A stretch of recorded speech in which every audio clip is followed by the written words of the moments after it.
Okay, answering the new atheism. In the first class, I introduced the movement known as the new atheism, and over the next 5 weeks, I responded to this fundamental and central claim of the new atheist that there are no rational reasons to believe that the claims of Christianity are true. That's really a central claim they make, a big thing they press, is that religion in general, Christianity in particular, is delusional. It's just based on beliefs and things that are fantasies. And so I spent the first 5 classes after the first one, so the first one and then the next 5, answering that and trying to get you to see that there are in fact reasons for believing the claims of Christianity are true. And I argued that the existence of the universe, the existence of an objective moral standard, you're familiar with these, the existence of free will, the origin of life, the diversity of life, and the resurrection of Christ, all are reasons for believing in the existence of God. And of course, the evidence for Jesus' resurrection, that also is evidence for that specific and central element of the Christian faith, the resurrection of Jesus. Now this morning, I'm shifting away. I'm going to shift away from this charge of the new atheist that the claims of Christianity are groundless fantasies, that they're beliefs for which there is no supporting evidence. I've been looking at that. Now I'm going to shift away from that to other accusations that the new atheists bring or level against the Christian faith. And this will occupy us for a number of weeks. And the first of these claims involves what is known as the problem of evil. Now, the problem of evil, this is a long-standing challenge to belief that the God of the Bible exists. Okay, this is nothing new. This goes back at least to the Enlightenment, that this idea that evil somehow disproves the existence of the God of the Bible. And so naturally, some of the new atheists have adopted this and brought this into their arsenal of claims against Christianity. For example, Sam Harris. He points to the huge death toll in the tsunami in the Indian Ocean in 2004. And Daniel Dennett asserted in the Washington Post in January of 2010 that theists have no real solution to the problem of evil. So you see, they think that this has traction, and they raise this. Now, stated informally, here is the problem of evil. This is the argument from the problem of evil. Informally, the argument is that an all-powerful, all-knowing, and all-good God would not allow evil to exist in His creation. That's the first premise, and that's the essential premise that is made. That an all-powerful, all-good, and all-knowing God would not allow evil to exist in His creation. And the idea, what's behind that, is, look, because He's all good, He would want to prevent evil from occurring in His creation. And because He's all-knowing, He would be aware of evil about to occur in His creation. And because He's all-powerful, He would be able to prevent evil from occurring. So it's that kind of thinking that leads to this premise: an all-good, all-knowing, all-powerful being. If that such a being existed, then evil wouldn't exist in the creation. He wouldn't let it exist. And then you have the second one, that evil does in fact occur or exist in the world. And then the conclusion follows logically from those premises. Therefore, an all-good, all-knowing, and all-powerful being, that is, the God of the Bible, does not exist. Now, there's no doubt that evil exists in the world. You know, you have to be, I don't know how anybody can live and not understand that evil exists, but it does exist in the world. There's both moral evil and there is natural evil. Moral evil is the evil perpetrated by human beings, and it can be absolutely breathtaking. It can be breathtaking. I mean, the classic example, of course, is the is what was done to human beings in the concentration camps and gas chambers of Nazi Germany. Today we have ISIS doing things that you can look at that just take your breath away in terms of evil.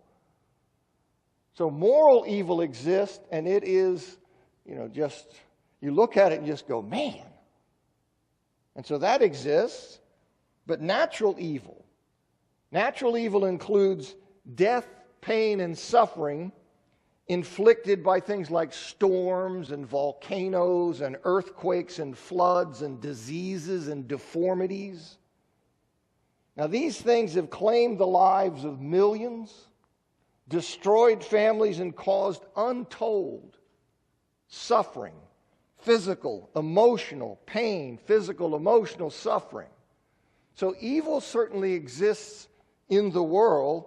Now, what can a Christian say when an atheist throws in the Christian's face, brings up the existence of evil, and demands to know how one can logically believe in the God of the Bible given the existence of all this evil? Does this evil prove that the God of the Bible does not exist? Well, as you might imagine, the answer is no. No, it doesn't.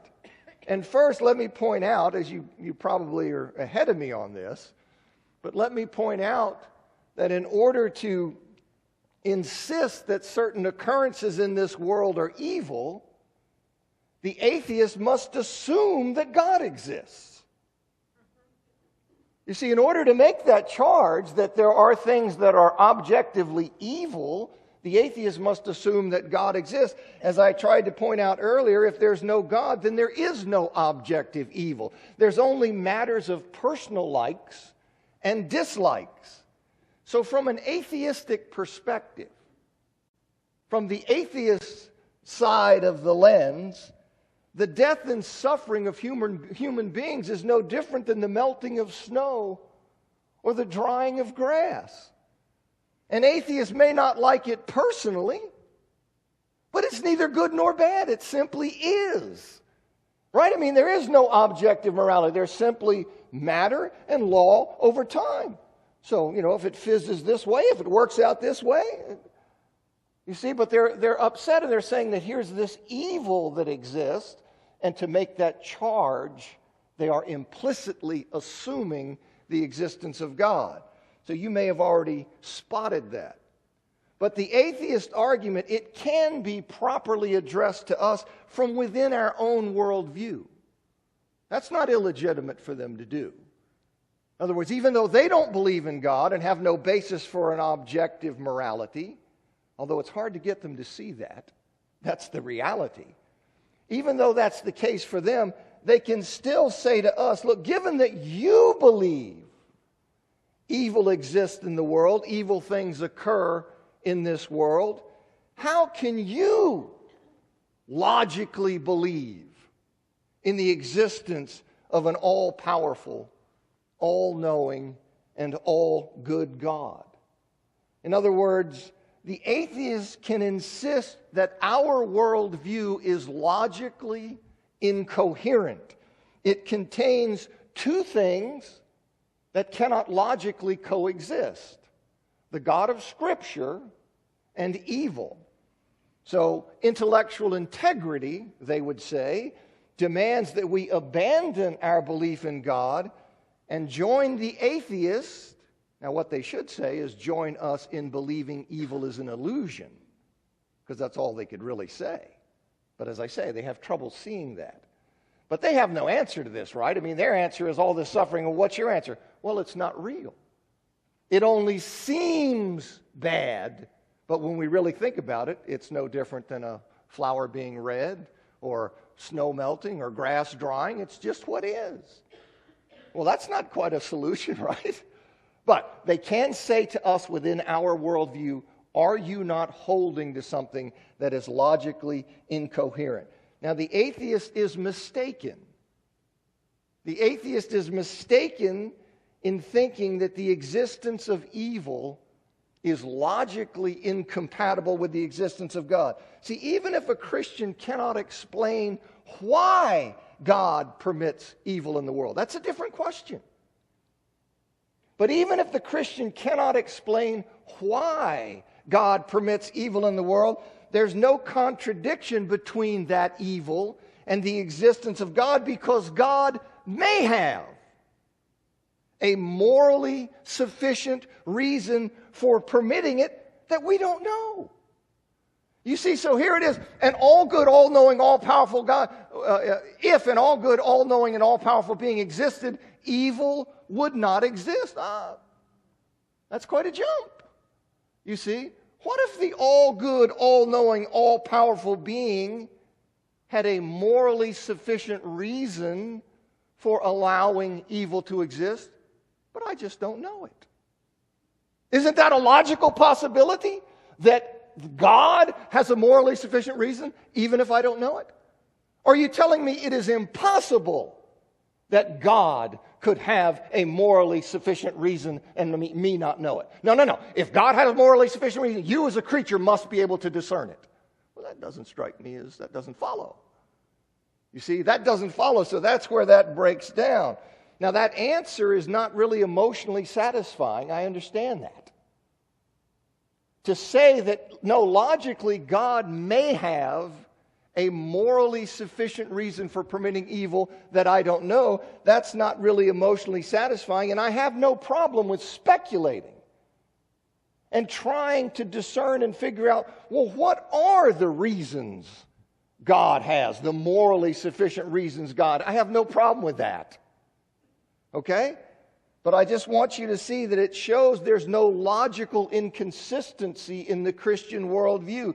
The existence of evil does not logically negate the existence of the Christian God.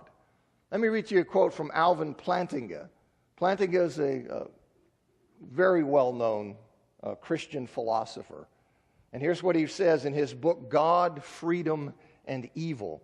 He says, or suppose that the theist admits that he just doesn't know why God permits evil. What follows from that? Very little of interest. Why suppose that if God does have a good reason for permitting evil, the theist would be the first to know? Perhaps God has a good reason, but that reason is too complicated for us to understand. Or perhaps he has not revealed it for some other reason. The fact that the theist doesn't know why God permits evil is perhaps an interesting fact about the theist, but by itself it shows little or nothing relevant to the rationality of belief in God. Much more is needed for the atheological, the atheistic argument, even to get off the ground. The theist believes that God has a reason for permitting evil. He doesn't know what that reason is. But why should that mean that his belief is improper or irrational? To make out his case, therefore, the atheologian, the atheist, cannot rest content with asking embarrassing questions to which the theist does not know the answer. He must do more. He might try, for example, to show that's impossible or anyhow unlikely that God should have a reason for permitting evil. And I think this is important for us to understand. You see, when this idea is raised, you think of an infant, just as an example, as an illustration. You think of an infant whose parents must perform open-heart surgery on him to keep him alive. Now, that baby does not know and is incapable of understanding the things that justify and make right and loving the pain and suffering to which his parents are subjecting him. He has no idea. All he knows is, I'm getting the hammer in this deal. But he doesn't understand that and is incapable of understanding that. Is it too much to believe? Is it impossible to think or imagine that an infinite, omniscient God may know things that we don't know and perhaps are incapable of knowing, and that if we knew those things, we would understand how the suffering that we see is justified and how that suffering is right and loving? Is that too big of a stretch to think that God may have that kind of reason? You can see that. Now, we get a glimpse of the principle in the Lord's horrific suffering on Golgotha. See, God in that one instance, God lifts the veil to show us a case of where He's bringing ultimate blessing out of savage cruelty. What could possibly be happening? Why would He allow that? There can be no reason, no justification. He lifts it and lets us see in this case. He lets us see what's going on. See, He did something through the evil that He allowed to be perpetrated on His Son that we would never have imagined if He had not told us. We would never have understood and known that He had a tremendous, loving, morally sufficient reason for allowing the brutality on Jesus.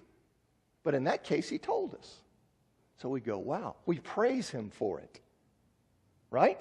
We don't rebuke Him and criticize Him for it. We praise Him for it. Well, that's the concept. So I want you to see that.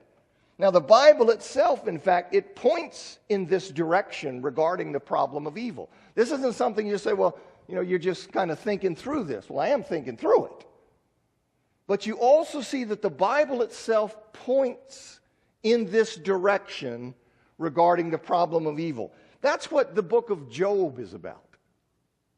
The book of Job is all about that when Job sought to know why he was suffering so horribly, when he knew that he was no greater sinner than the next man. Okay, Job is relatively righteous. He's not sinless, but he's relatively righteous. He is declared so. So we know that he is pious, sincere. You see, a righteous man, so he knows that I am not deserving of this compared to anybody else. I'm no worse sinner than the next person for sure. So when he wants to know, why am I suffering like this? And the loss of my family, the loss of my health, covered in boils, scraping things, just tremendous suffering. He wants to know why. Well, God doesn't tell him the reason why. He doesn't come down. Now, we as the readers are privy to what Job is not. We see that there is a rationale going on in the heavenlies that allows Job to be a representative of God and to express his faith here as a special representative of God under the satanic assault. But Job's not told that. All Job knows is, I'm living my life and I'm suffering like a dog. And when he wants to know why, God doesn't come in and tell him and spell out why. That's not how God responds. Rather, He spoke to Job in the whirlwind, and He set before Job the greatness of his being. You say, well, wait a minute. I'm trying to understand, why am I suffering like this? And what does God do? He appears, speaks, and He sets before him the greatness of his being. The fact that He created the universe and that He knows all things. In Job 38, He says to him, where were you when I laid the foundations of the earth? Job, you want to know. You're concerned. You want to know, how can this possibly be? Well, listen, Job.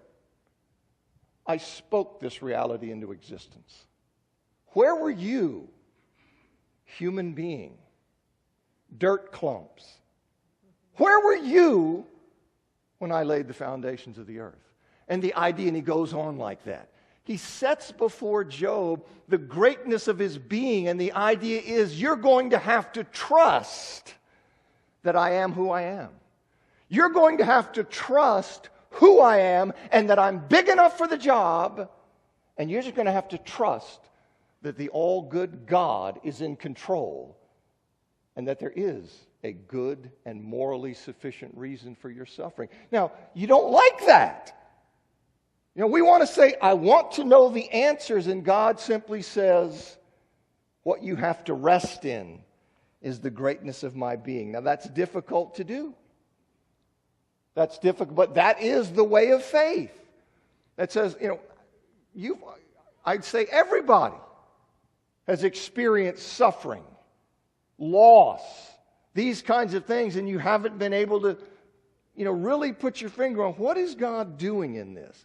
I've told ad nauseum the case of my friend from here who wound up losing his wife to breast cancer, and like the day after she died, his mother died unexpectedly from complications from surgery. It was Ron Burnett. And, his statement to me sometime after that was that reason doesn't reach far enough. And he just has to trust. See, even though he could not figure out why am I left with 2 small children and no mother and wife, and left without a mother. But he just says, listen, I trust in the God who created all things and who has manifested his love to me. And that's how it is. Let me read to you a little poem. I've read this before, a couple of readings. I like it, and I think it's instructive. But I wrote this poem really to convey these concepts to children. Because I think children grow up, and we're afraid to try to teach them theology. And I think these things are important for us to have when we face suffering in the world, so that we have the right perspective on it, and I think it's important for children. The poem's titled Julius Bings. The garden teemed with living things, none so content as Julius Bings. He'd sing atop the willow tree that no bird was as blessed as he. My nest is fine, I've much to eat. My wife and kids are safe and sweet. Each day I wake without a care, because I'm good and life is fair. From time to time, the owl would say that things don't always work that way. But Julius Bings would never hear, convinced that harm could not come near. He thought bad things could only be for those who were much worse than he. One summer day, a storm moved in. Thick darkness fell upon the glen. So great the wind that blew that day, nary a tree stood in its way. And when the storm at last did part, none was left of Julius's heart. For in the rubble he could see the nest that housed his family. Oh, why, he said with tears, I have done right all these years. He asked the owl how this could be, who said it was a mystery. The hand that gave the tree and nest, life and family and the rest, he who is the Ancient of Days is far too great to know his ways. A piece is all that we can see. He knows the final tapestry. For now he lets creation bring much heartache through this kind of thing, and suffers with us as we cry and hear no answer as to why. But all is headed for a goal where suffering will have no role. On that day, we'll finally know the reason why so much was so. We trust his love through all the loss, for only love would bear a cross. Julius cried for many a day, but held to what the owl did say.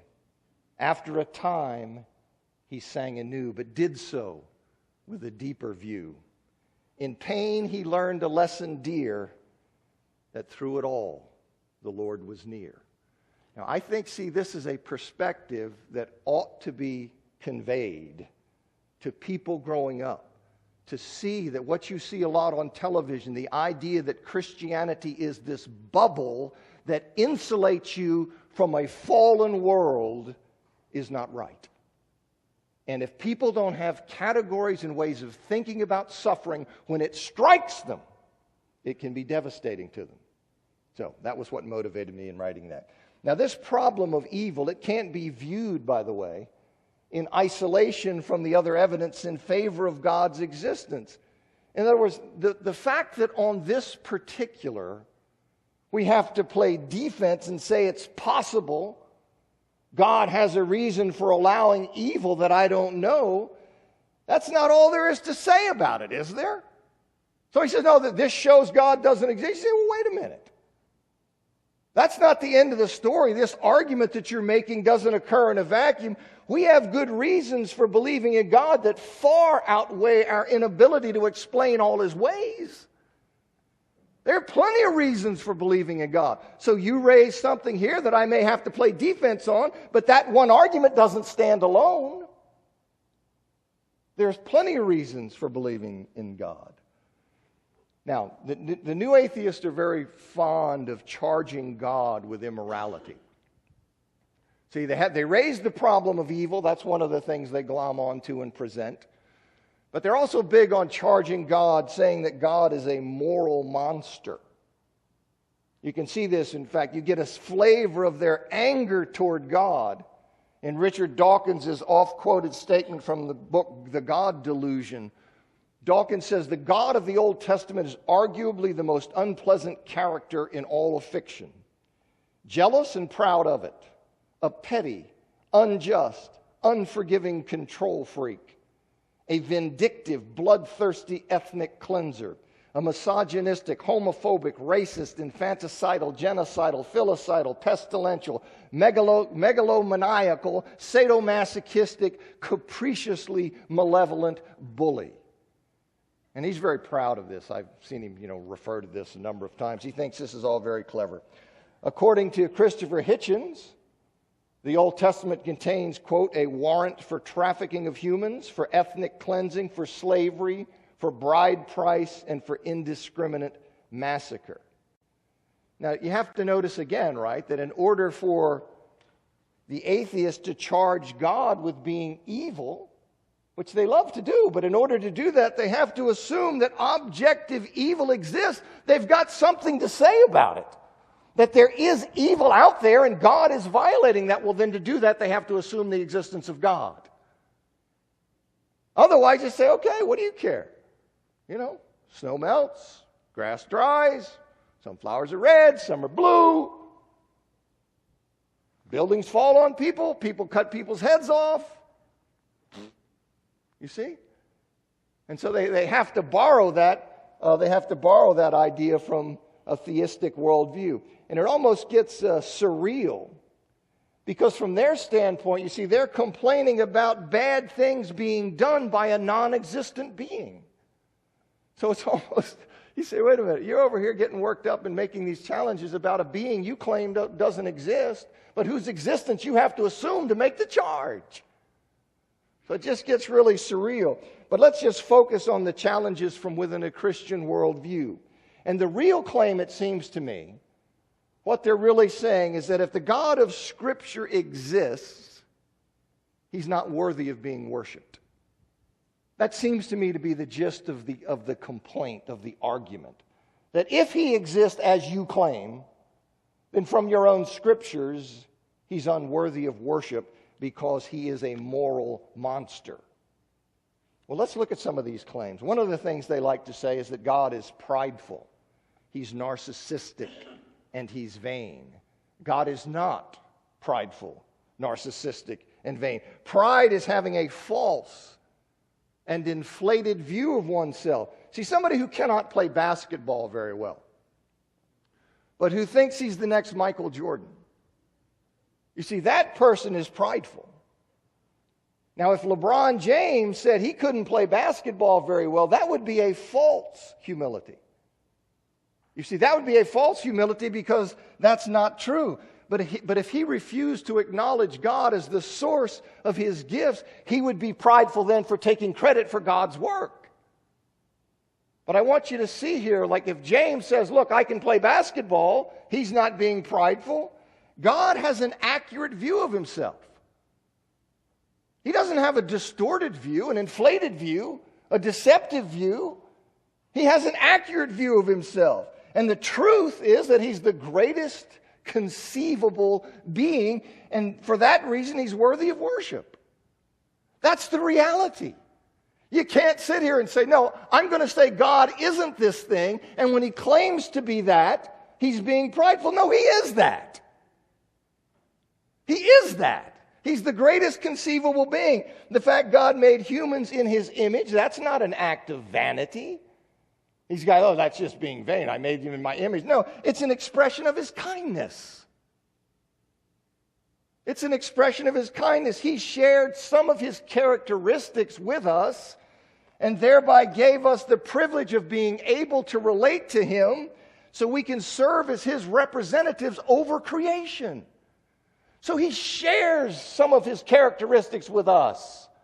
That allows us, see, to interact with him in a way. So that's kindness. That's not vanity. And God insists that we worship him. Like, what? You can't say, if anybody did that, they'd be on an ego trip. Listen to me. I've actually heard people who are believers say this kind of thing, which I take as borderline blasphemous. God's certainly not on an ego trip. He insists that we worship him not only because it's right and proper to do so. It is inherently right and proper to worship God because of who he is. You see, as a child's respect for his or her parents is right and proper. That's right and proper inherently.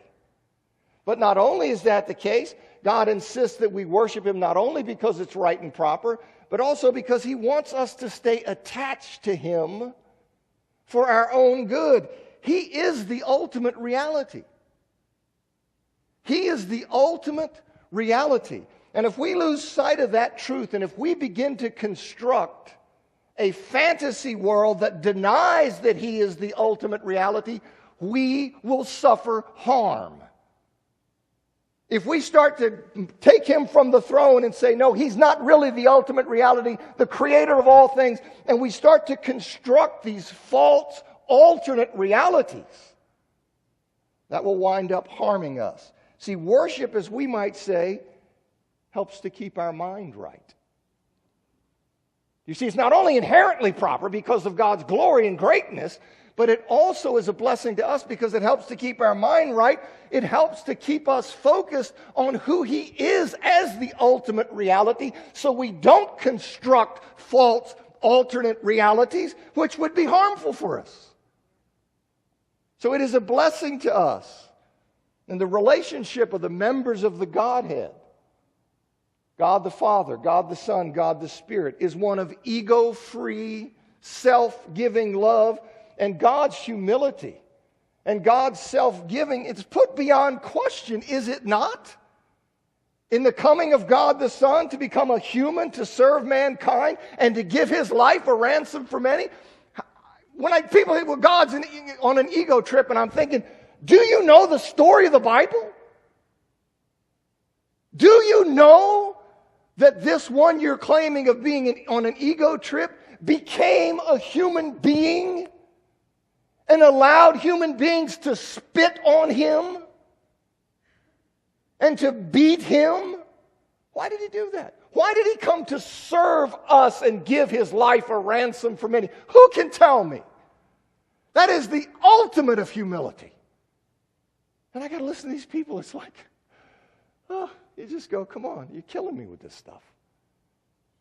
How do you even raise these kinds of questions? Well, another thing they like to say is that God's jealousy and his anger at spiritual infidelity. He's immoral. Jealousy, you see, that's something that's really bad. People like Dawkins, and you can throw into this Oprah Winfrey and Bill Maher. They can condemn God for his being jealous toward his people. They claim this makes him petty and insecure. You see, it's like, what do you think? This is like a junior high school kind of thing? Is that how you're perceiving this? It makes him petty and insecure? That's not the case. See, God's jealousy, his jealousy is not rooted in self-centeredness. It springs from his concern for the covenant and for the welfare of his covenant partners. There is a sinful kind of jealousy. I mean, everybody knows that, right? Who can read? You see it in Romans 13:13, 1 Corinthians 3:3, 2 Corinthians 12:20, Galatians 5:20, James 3, 14, 16, and on and on. But as Paul makes clear in 2 Corinthians 11:2, there is a different kind of jealousy. There is a godly jealousy, or a divine jealousy.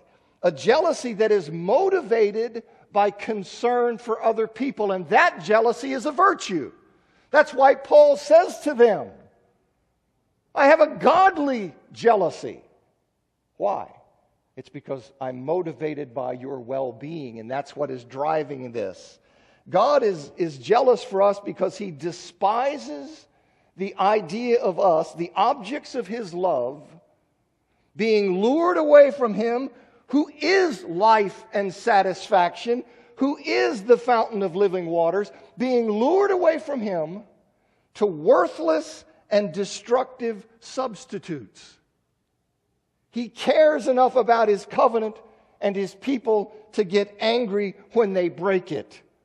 Here's what philosopher Paul Copan says in his book, Is God a Moral Monster? A marriage without the potential for jealousy when an intruder threatens isn't much of a marriage. Now you think about that. Anybody who just yawns when a third-party interloper is trying to come into that covenant arrangement, just what do I care? You know, no big deal to me. That is something that says that covenant is not meaningful to you. He says, with the marriage without the potential for jealousy when an intruder threatens isn't much of a marriage. Outrage, pain, anguish, these are appropriate responses to such a deep violation. God isn't some abstract entity or impersonal principle as Dawkins seems to think He should be. He is an engaging, relational God who attaches Himself to humans. He desires to be their loving Father and the wise ruler of their lives. In Israel's case, God's love is that of a passionate husband. We should be amazed that the Creator of the universe would so deeply connect Himself to human beings that He would open Himself to sorrow and anguish in the face of human betrayal and rejection. See, this is the way to think of it. It's not like I'm looking at Dawkins, they were sitting here, well, you know, he's jealous. Just take a word out, not a concept that's behind the word. Jealous, okay, I can make that sound bad. You see, and then I can sell it to people who then go read it. That's right, God's jealous, bad. Say, no, you have to think about these things. You see, you have to see, well, what does it mean? What is God's jealousy? And that's an important thing, to recognize that. They sometimes like to say, the new atheists in charging God with being a moral monster, that He's a child abuser. He's a child abuser. This is the two prongs they like to work on this is with Abraham and Isaac and with the crucifixion of Jesus. That's why they level this charge. He's a child abuser. When God tested Abraham by telling him in Genesis 22:2 to offer his son Isaac as a burnt offering, He intended all along to stop him before he actually killed Isaac. You say, okay, I understand that. But was He still commanding Abraham to do something immoral? After all, God says clearly elsewhere that child sacrifice is an abomination. Deuteronomy 12:31, 18:10, 2 Kings 16:3. So was He still commanding Abraham to do something that was immoral? Well, in this case, you see, it was understood. It was understood by Abraham based on God's repeated promises and assurances that Isaac would grow up to adulthood so as to be the one through whom God's promise to bring a great nation from Abraham would be fulfilled. So God had promised and assured Abraham that Isaac would grow to adulthood so as to be the one through whom those promises would be fulfilled. So what does Abraham know? He says, I know one thing, that if it turned out that I'm to go ahead through this, God's bringing him right back to life. So it's not a death in that sense. It's like walk through here, you'll be dead and you're alive. You see, so even if You see, he's going to bring him right back to life. And Abraham knows that. And he knows that, and you can see, you remember that in Genesis 22:5 when he tells the servants as he heads to Mount Moriah with Isaac, we will worship, and then we will come back to you. Well, what's he thinking already? He already knows. He says, I don't know how this is all going to play out. God has told me to do this, but I know something else. God has told me and repeatedly told me and assured me that Isaac's going to grow to adulthood. I don't know how it's going to work out, but I trust God. If it turns out that I wind up doing this, then God is apparently going to bring him right back to life because we're coming back. That's what he says there. And in fact, the writer in Hebrews 11:19 says flatly that Abraham in that situation considered that God was able even to raise the dead. Okay, so you see then that the killing there wouldn't be a traditional classic killing of what? I kill you, you're dead. It would be something where I have you go through this, and then what? You're alive. So there's a difference there. There's a difference, and it's one that is significant. So is it immoral for God to command Abraham to offer Isaac as a sacrifice when he was going to stop him before he did it? When Abraham knew that even if God didn't stop him, he promptly was going to bring Isaac back to life. And when Abraham's trust in God through this test of faith would be used to bless countless people throughout history as an example of faith. Is it immoral for God to do that? It is not. If you weren't God and you didn't know what you were doing and going to stop it, or as Abraham thought, bring him right back to life, and weren't going to use this in the flow of salvation history to bless countless people through this example, well, then it'd be a different argument. But we have to take it as it is. So this idea that that's somehow child sacrifice is wrong. The next one is they talk about the Lord Jesus, which is simply crazy, saying that, characterizing that as child abuse. But that's where I'll pick up next week. I heard that bell. Thank you.